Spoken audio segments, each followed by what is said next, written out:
Pretty interesting. Canelo Alvarez's HBO deal expires on Saturday. That's right. Tomorrow night could potentially be the last time that we see Canelo on HBO for a while, or maybe ever. Who knows? Because the way Canelo's been talking and the way De La Hoya's been talking, it's as if they're not particularly happy with HBO at the moment. And incidentally, from what I've heard, I can't confirm this, but I've also heard that it's also Golovkin's last fight on HBO in terms of his contract. You know, he may choose to extend his contract or renew his contract or whatever.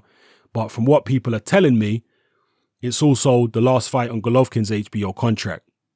But Golovkin hasn't been talking in any way negatively about HBO, whereas De La Hoya has.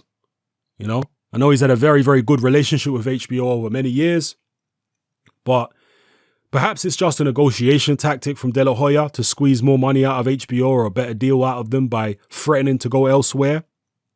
Or maybe they're genuinely considering it. Maybe they're considering going to Showtime, or God forbid, that's what Deontay Wilder fanboys would say to this.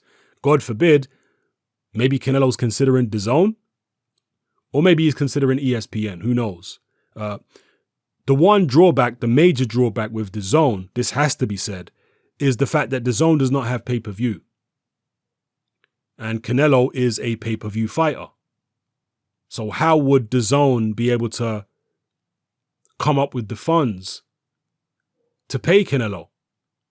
Because if they're paying Canelo the kind of money he's used, and remember, Canelo is used to pay-per-view, and pay-per-view means you don't know how much you're going to make until after the fight, right? Whereas with Dazn, because there's no pay-per-view, you're getting a flat fee essentially. So you know how much you're getting beforehand. Whereas on pay-per-view, it's uncapped. The pay-per-view might do even better than expected and you get even more money than expected.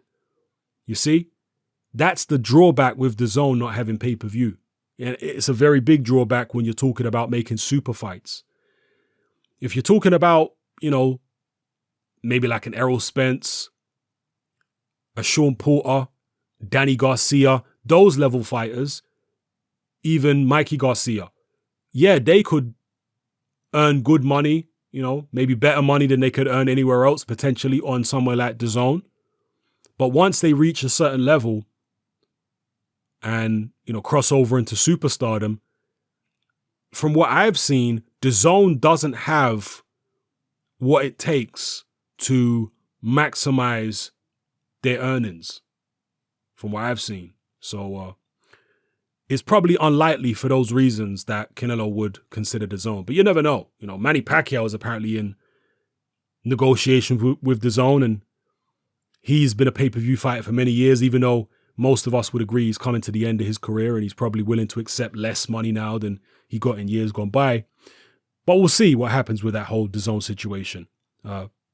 Main point is Canelo could be exploring options other than HBO after Saturday night. And obviously, it's going to depend on the result of the fight. If Canelo wins and beats Golovkin, let's say convincingly, I can't imagine HBO are going to be very keen on letting Canelo go. Whatever deal HBO may have on the table right now for Canelo, if Canelo wins and wins convincingly, they're probably going to up their offer and improve their, you know, deal. So, yeah, it's going to be interesting to see what happens and where he goes. If Canelo loses, then you could probably see him leaving HBO and going elsewhere, particularly if he loses conclusively. But if he wins, HBO are going to make it very, very difficult for him to lose. They're going to, very, very difficult for him to leave, in the sense that they're going to maybe make him an offer he can't refuse because it's that good. We'll see what happens. Drop your comments in the comment section below. Let me know how you feel. Maybe you've got more information on this story to enlighten us all with. So yeah, let me know how you feel, people. It's happening. I'm out.